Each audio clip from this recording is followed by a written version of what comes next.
বিসমিল্লাহির রহমানির রহিম। আসসালামু আলাইকুম ওয়া রাহমাতুল্লাহি ওয়া বারাকাতুহু। অন্যান্য জাতি ভাই ও বোনদের প্রতি রইল আমার আন্তরিক শুভেচ্ছা ও ভালোবাসা। আমার নাম মোহাম্মদ মাসুদ পারভেজ। আমার বাবার নাম মোহাম্মদ মহসিন আলী। আমার বাড়ি গোলাপগঞ্জ বাসুদেবপুর, বীরগঞ্জ উপজেলা। আমার দাদা নাম মৃত মোহাম্মদ সিরাজউদ্দিন মিয়া। আমার দাদা মৃত্যুকালে 3 পুত্র ও 3 কন্যা রেখে যান। ওনার অবর্তমানে এই ওয়ারিশ সূত্রে যে উনি 3 পুত্র 3 কন্যা রেখে গেলেন, তার মধ্যে 3 পুত্রের মধ্যে আমার বাবা একজন। আমার বাবা গত 3 বছর আগে মারা যান। বাবা অনেক কষ্ট করে আমাদেরকে মানুষ করছেন। বাবা মারা যাওয়ার আগে আমার দাদার যে পৈতৃক সম্পত্তি, যে ওয়ারিশ সূত্রে আমার বাবা জমির মালিক, সেই জমি আমার বড় আব্বা, আমার চাচা সেই তখন থেকে দীর্ঘদিন ধরে তারাই ভোগ দখল করে খায় আসতেছে। আমার বাবার অংশ তাদের কাছে চাইতে গেলে তারা বিভিন্ন রকমের তাকে হ্যারাসমেন্ট করে বিতাড়িত করেন, তার হক তাকে দেননি। আমার বাবা এক পর্যায়ে অসুস্থ হয়ে পড়লো। আমার বাবা চিকিৎসার জন্য উন্নত চিকিৎসার জন্য আমরা বড় ধরনের চিকিৎসা করতে পারিনি। আমার বাবা শেষ পর্যন্ত মারা গেলেন। আমার বাবা মারা যাওয়ার পরে আমরা এতিমরা, আমরা 5 ভাই বোন, আমরা অনেক বিপাকে পড়ে যাই। আমরা বিভিন্ন জায়গায় বিভিন্নভাবে আমরা কোনো রকম জীবনযাপন করি। আজকে আমরা এতিমরা আমার বড় আব্বার কাছে গেছি, বড় আব্বাকে বলছি, বড় আব্বা আমার বাবাকে তো আপনি জমি দিলেন না, তা আমাদেরকে আমার বাবার অংশটা বুঝাই দেন। বিভিন্ন রকম তাল বাহানা করে তারা আমাদেরকে হ্যারাসমেন্ট করে, তারা আমাদের কথাটা কোনো রকম গুরুত্ব দেয় না। আমার দাদার ওয়ারিশ সূত্রে যে আমরা জমির মালিক, আমার দাদার সমস্ত কাগজ আমি পুঙ্খানুপুঙ্খভাবে দীর্ঘ 5 বছর ধরে আমি একটা কাগজ সংগ্রহ করে সমস্ত কাগজ আমি সংগ্রহ করে রাখছি। এই কাগজগুলো নিয়ে যখন আমি আমার বড়াব্বার কাছে যাই, যে বড়াব্বা এই যে কাগজ, দাদার সম্পত্তি ওয়ারিশ সূত্রে আমার বাবা জমির মালিক, আমার বাবা অবর্তমানে আমরা যে 5 ভাই বোন আছে, আমাদেরকে সেই জায়গাগুলো আপনারা একটু বুঝাই দেন। তারা আমাদের কথাগুলোকে কোনো মূল্যায়ন করলো না। বাধ্য হয়ে আমি কি করি, এই কাগজ নিয়ে আমি 11 নং মরিচা ইউনিয়ন পরিষদের চেয়ারম্যানের কাছে যাই। চেয়ারম্যানের বরাবরে যাই, আমি একটা অভিযোগ করি, স্যার আমার দাদার পৈতৃক সম্পত্তি থেকে আমরা বঞ্চিত, আমার পুরো পরিবার বঞ্চিত। আজকে এই বঞ্চিত পরিবারকে সহযোগিতা আপনাকে করতে হবে। চেয়ারম্যান বলল, ঠিক আছে আপনারা একটা অভিযোগ দেন।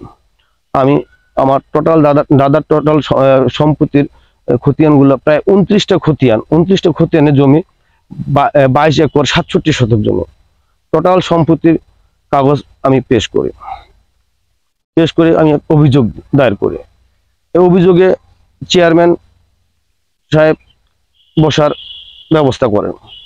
আমার বড় আব্বা আমার চাচাকে ডাক দেন যে আপনার ভাতিজার অভিযোগ, তার দাদার পৈতৃক সম্পত্তি থেকে তারা বঞ্চিত, তাদের জমিগুলো আপনারা তাদেরকে বুঝাই দেননি, আপনারা তাদের জমিগুলো বুঝাই দেন। তাদেরকে একটা সময় দেওয়া হলো, সেই সময় তারা আসলো, তারা কোনো হিসাব দিল না, তারা বিভিন্ন রকম তাল বাহানা করে সময়টা কাটাই দিল। 1 বার 2 বার নয়, প্রায় 6 বার বসা হয়েছে। 6 বার বসার পরেও তারা কোনো রকম কাগজপত্র বা আমাদের যে জমি আমরা যে পাবো, আমাদের জমিটা যে তারা আমাদেরকে বুঝাই দিবে, এরকম কোনো তারা পদক্ষেপ নেয়নি। বিভিন্ন রকম তাল বাহানা করে তারা সময় পার করে। কত অবস্থায় আমি পড়ে যাই বিপাকে। আমি কি করব?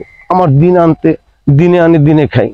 আমরা ধরতে গেলে দিন মজুর করে দিন কাটাচ্ছি। এমন তো অবস্থা, এখন দিন মজুর করব না আমি এর পিছনে ঘুরবো, এভাবে করতে করতে প্রায় দীর্ঘ 2 বছর ধরে আমাকে ঘুরাইলো।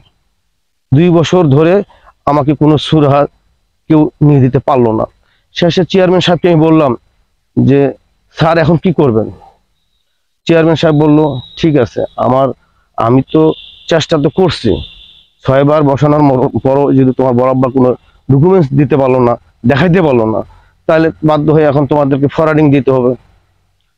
বাধ্য হয়ে আমাকে ফরওয়ার্ডিং দিয়ে দিল উচ্চ আদালতে যাওয়ার জন্য। উচ্চ আদালতে যাওয়ার জন্য আমাকে ফরওয়ার্ডিং দিয়ে দিল। তা আমি যে খতিয়ানের কাগজগুলো যে সংগ্রহ করছি পুঙ্খানুপুঙ্খ দেখেন আপনারা। আজকে আমি গণমাধ্যমের মধ্যে আসে আপনাদের সামনে আমি একটু বিচার দাবি করি, সুস্থ বিচার চাই। আপনারা আমাকে একটা সুস্থ বিচার যেন পাই, সে সহযোগিতা করবেন। এই যে আমার দাদার ওয়ারিশ সূত্রে যে খতিয়ানগুলো উনি যে জমিগুলো রাখে গেছেন, এই যে 29টা খতিয়ান, এখানে এই 29টা খতিয়ানে টোটাল জমি আছে 22 একর 67 শতক। এই 22 একর 67 শতক ওয়ারিশ সূত্রে আমার দাদা মৃত্যুকালে 3 পুত্র 3 কন্যা রেখে যান। আমার দাদির সহ মোট 7 জন। এই সম্পত্তি ওয়ারিশ সূত্রে আমার বাবা জমির মালিক, এই যে আমার বাবা 3 নম্বরে মহসিন আলী। তা আমার বাবা 3 নম্বর মহসিন আলী, অথচ তার যে জমি, অথচ তাকে 1 শতক জমি দেওয়া হয়নি।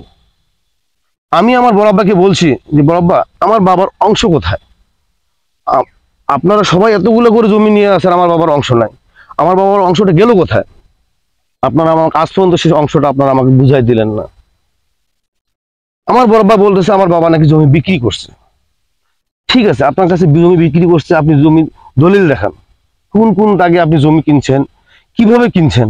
আমার বাবা যদি না পায় তাহলে কেন আমি আপনার কাছে দাবি করবো? যদি আমার বাবা সত্যি বিক্রি করে থাকে আপনার কাছে, তাহলে আপনি আমাকে ডকুমেন্টস দেখান, আমি আপনার কাছে মাপ চাইয়ে যাব।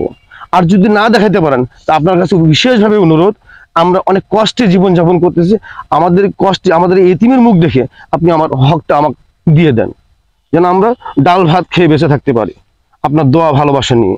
অথচ আমার বাবা আমার কোনো কথাটাকে মূল্যায়ন করলো না, বরঞ্চ আর ধিক্কার দিয়ে আমাকে ওখান থেকে বিতাড়িত করে বিদায় করলো। এমন তো অবস্থা, আজকে আমি গণমাধ্যমের কাছে আসছি, আপনাদের সকলের কাছে, আমি একটা সুষ্ঠু বিচার চাই, সুষ্ঠু বিচার চাই। আপনারাই পারেন আমার এই সুষ্ঠু বিচারটা করতে।